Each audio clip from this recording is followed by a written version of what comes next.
श्रोताओं नमस्कार। समसामयिक विषयों पर आधारित हमारे साप्ताहिक कार्यक्रम बातों बातों में के आज के अंक के साथ मैं विकल्प शुक्ला। श्रोताओं, छत्तीसगढ़ में राज्य सरकार ने गौधाम योजना शुरू करने की घोषणा की है। इस योजना का संचालन राज्य गौ सेवा आयोग करेगा। इस योजना के बारे में विस्तार से बातचीत करने के लिए आज हमारे साथ हैं राज्य गौ सेवा आयोग के अध्यक्ष विशेश्वर सिंह पटेल। पटेल साहब, आकाशवाणी समाचार के इस कार्यक्रम में हम आपका हार्दिक स्वागत करते हैं। नमस्कार। पटेल साहब, हम सबसे पहले अपने श्रोताओं की ओर से यह जानना चाहते हैं कि ये गौधाम योजना कब से औपचारिक रूप से शुरू करने की योजना है और इसका उद्देश्य क्या है? गौधाम योजना तो प्रारंभ ही हो गई है जी। विधिवत रूप से आने वाले निकट भविष्य में बहुत जल्दी मूर्त रूप में आ जाएगी जी। और इसका उद्देश्य है गाय की रक्षा कैसे हो।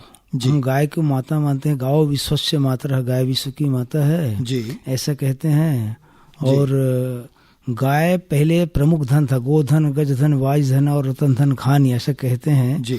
तो ऐसे गाय माता को माता कहते हैं और माता का दर्जा हम लोग देंगे, कोई सरकार देगा या कोई देगा तो ऐसा संभव नहीं है जी। उसको हम छोड़ दिए हैं तो वो कैसे सबसे पहले गाय संरक्षित रहे जी। और गाय लाभदायी नहीं है ऐसा सोच करके सब छोड़ देते हैं जी। तो उसको लाभदायी बनाने के लिए गोबर गौमूत्र का उपयोग प्राकृतिक खेती के लिए करें, इस दृष्टि को रख करके हमने ये योजना शुरू की है जी। इसके लिए जो जो समस्या रहेगी, जैसे चारा की समस्या जिसके नाम से किसान पालन नहीं करते जी, और गाय जो है दूध नहीं देती, कम देती है, देसी गाय है तो उस नस्ल सुधार कैसे करें जी। और ये जो कीट नियंत्रक अमृत पानी जीवामृत के द्वारा रोजगार उपलब्ध कराने की उद्देश्य, एक व्यापक उद्देश्य के माध्यम से मतलब ये जन जागृति करना है। जी जी जी। पिछली जो सरकार थी राज्य में, उसके कार्यकाल के दौरान एक गौठान योजना शुरू की गई थी। ये जो गौधाम योजना है वो उस गौठान योजना से किस तरह से अलग है? वो तो स्पष्ट है। गौठान का मतलब है जैसे छत्तीसगढ़ी में कहते हैं दहिहान, गौठान, गाय को ले जाके दिन भर रखना, रात में घर में ले आना। और गोधाम का योजना है, धाम यानी रहना, जहाँ पर गाय रहेगी जी। तो गाय वहाँ पूरी तरह से वही निवास करेगी, उसकी देखभाल वहाँ करेंगे, रहने की व्यवस्था रहेगी। ये सारी सुविधा उस दृष्टि करने वाले हैं। अच्छा, इस योजना की जो मुख्य विशेषताएं हैं, इसमें जो चरवाहे हैं या जो गौ सेवक हैं, उन्हें किस तरह से आर्थिक लाभ प्राप्त होगा, इसके बारे में भी हमारे श्रोताओं को बताएं। चरवाहा जो परंपरागत रूप से गांव में जब रखते थे और उस चरवाहा को गांव में सब गांव भर के लोग हर घर से एक निश्चित मात्रा में जैसे अन्न देते थे या राशि देते थे, वो परंपरा थी। वो परंपरा लगभग समाप्त हो गई। चरवाहा का पेट नहीं भरा और दूसरे में उनकी समस्या आ गई, चारागाह की समस्या और बहुत सारी समस्या, जिसके वजह से वो लोग इस कार्य से अलग हो गए। उसको पुनर्जीवित करने के लिए जो कलेक्टर रेट में लगभग 10,000 से ऊपर राशि बनने वाली है, ऐसा उनके लिए सरकार की इस घोषणा में है। और हमारे विष्णुदेव साय सरकार पहली बार छत्तीसगढ़ के इतिहास में इस प्रकार से चरवाहों को सम्मान के लिए उतनी राशि दी जा रही है जी।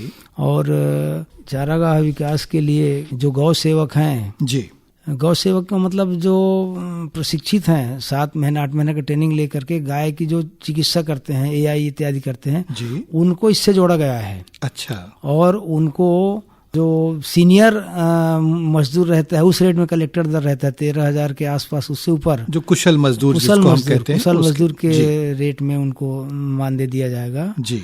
इस प्रकार से उनकी व्यवस्था की गई है जी। और जो स्वयंसेवी संस्था है जो चलाएंगे जी, उसके बारे में इसकी चिंतन, देखभाल और जो अतिरिक्त सुविधा है उनकी वो करने वाले हैं जी। बिल्कुल, नहीं, बहुत अच्छी बात है कि इसमें जो हमारे पशु हैं उनकी चिंता के साथ साथ जो उनकी देखभाल से जुड़े लोग होते हैं, चाहे वो चरवाहे हों, गौ सेवक हो, उनके भी जो है वो हित में है ये योजना।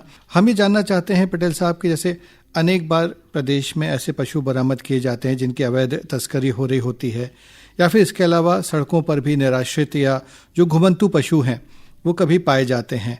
तो ऐसे पशुओं की सुरक्षा और उनकी उचित देखभाल हो सके, इसके लिए इस योजना में क्या प्रावधान है?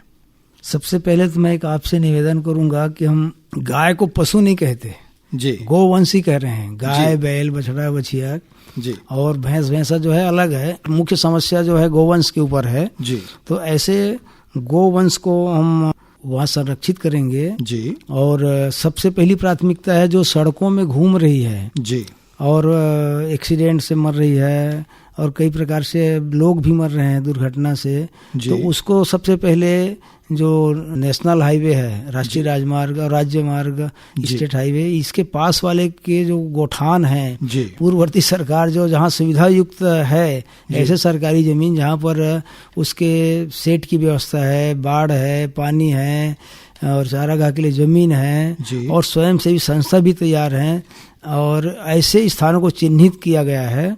और प्रथम चरण में लगभग 200 नेशनल हाईवे के आसपास में 100 गौशाला वालों को, ऐसा लगभग 300 गोधाम प्रथम चरण में हम लेने वाले हैं। अच्छा, और उस दृष्टि से विकास करने वाले हैं उसके लिए। जी, और देखभाल करने के लिए हमारे बीच में जो स्वयंसेवी संस्था है, अनुभवी हैं, जो हमने मापदंड रखा है कि जिसका पर्याप्त अनुभव हो 5 साल का और जो गोपालन कर रहा हो, गो उत्पाद कर रहा हो, ऐसे व्यक्ति का चयन करेंगे और उसके लिए आवेदन आमंत्रित करने के लिए बहुत शीघ्र इस हफ्ते के अंदर प्रक्रिया शुरू हो जाएगी। जी, और जिला मुख्यालय पर आवेदन आमंत्रित कर रहे हैं और उसके बाद ही उसकी चयन की प्रक्रिया होगी।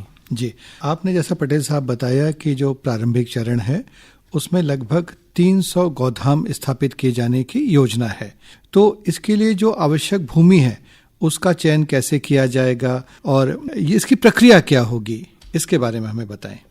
जो राष्ट्रीय राजमार्ग के आसपास में जी, और जहाँ जहाँ समस्या है घुमंतु और निराश्रित पशुओं की, जी, उस स्थान में चिन्हित किया जाएगा कि सरकारी जमीन जहाँ पर पूर्ववर्ती में गोठान नाम से जो शुरू किया गया था, वहाँ जो अधोसंरचना पूरी है, जी, जैसे पानी की व्यवस्था, जी, तार फेंसिंग है, शेड बना हुआ है, चारागाह के लिए जमीन है, ऐसे स्थान को चिन्हित किया गया है। और उसी के लिए एक सार्वजनिक रूप से एक विज्ञापन जारी किया जाएगा कि अमुक अमुक जो मापदंड के हैं ऐसा स्वयंसेवी संस्था, वो आवेदन करें। आवेदन जिला कलेक्टरों के माध्यम से आमंत्रित किया जाएगा जी, और फिर उसमें जो बेहतर रूप से अपना परफॉर्मेंस प्रस्तुत करेंगे उनका चयन किया जाएगा जी, और उनको अनुबंध कराया जाएगा जी, कि हमने इसको संचालन करेंगे विधिवत रूप से, ऐसा अनुबंध करके उस आधार में उनको दिया जाएगा। जी, पिछली सरकार में गोबर खरीदी भी की जा रही थी, बड़ी चर्चित वो योजना थी, तो क्या वह योजना जारी रहेगी या उस गोबर खरीदी की योजना को बंद किया जा रहा है? और यदि बंद किया जा रहा है उस योजना को, तो गौधाम योजना के तहत जो गौवंशीय गोबर का उपयोग फिर किस तरह से किया जाएगा? गोबर खरीदी तो बंद हो गई है जी, और गोबर का उपयोग केचुआ खाद बनाने में और गौमूत्र का उपयोग, अमृत पानी, इसका प्रशिक्षण दिया जाएगा व्यापक रूप से। अच्छा, और उस प्रशिक्षण के माध्यम से उसका उत्पाद बना करके जो स्वयंसेवी संस्था है जी, इसमें चूंकि हमने जन भागीदारी से उसको संचालन करने के लिए कहा गया। लोग प्रश्न कर रहे थे, लोग बाकी 10 रुपए में कहाँ से कुछ होगा, तो 10 रुपए जो दे रहे हैं वो सिर्फ एक नॉमिनल है। बिल्कुल, एक गाय के प्रति जो खर्चा है 100 रुपए से ऊपर आती है देसी गाय का जी, तो उसको जो सब इन्हीं से वो उत्पाद से और अपने खेत में उपयोग करके और उसकी भरपाई जो स्वयंसेवी संस्था है वो करने वाले हैं। जी, पटेल साहब, इसमें आपने बताया कि जो स्वयंसेवी संस्थाएं जो हैं वो इनका संचालन करेंगी, तो इन संस्थाओं के लिए पात्रता क्या होगी? कौन सी संस्थाएं पात्र होंगी? किन संस्थाओं को प्राथमिकता दी जाएगी? और इन संस्थाओं के चयन की प्रक्रिया क्या होगी, इसके बारे में बताएं, क्योंकि कई श्रोता सुन रहे हैं जो इसमें रुचि ले सकते हैं। कई संस्थाओं के जो संचालन करता है वो भी इस कार्यक्रम को सुन रहे होंगे, तो वो आगे आ सकते हैं। ऐसी संस्था जो इस क्षेत्र में कम से कम कार्य करने का 5 साल का अनुभव रखता हो जी, और जो गोपालन, नस्ल सुधार और जैविक उत्पाद बनाने में, जी, जैविक उत्पाद का तात्पर्य है कि केचुआ खाद बनाने है, अमृत पानी, जीवामृत और इत्यादि गो उत्पाद बनाने में जी, कहा जाए तो अच्छा रहेगा जी, तो ऐसा जिनका अनुभव है ऐसे संस्थाओं को ही उसमें लिया जाएगा। जी, इसमें एक भी बात और होती है कि जैसे जो पशु होते हैं उनके लिए चारा भी एक बड़ी समस्या होती है, तो चारे की व्यवस्था किस तरह से की जाएगी? इसके लिए इस योजना में किस तरह के प्रावधान हैं? गोधाम योजना में ही वो जुड़ा हुआ है। चारागाह विकास के लिए जी। वहाँ पर पर्याप्त जो जमीन है जी और उसके लिए अलग योजना बनी है जी 1 एकड़ में कितना खर्च आएगा भूमि तैयार करने में और इत्यादि कुल मिलाकर के जी उसके प्रारंभिक जो व्यय है जी वो व्यय जैसे 1 एकड़ के लिए लगभग 40,000 से ऊपर की राशि खर्च आने वाली है जी और 5 एकड़ के लिए 2.5 लाख से ऊपर खर्च आने वाली है जी साल भर में। जी। इस प्रकार से की विस्तृत योजना बनी हुई है। जी। चारागाह के लिए विशेष प्रयास किया जा रहा है, इसीलिए गोधाम योजना में ही जुड़ा हुआ है चारा अच्छा। विकास का कार्यक्रम। जी जी जी।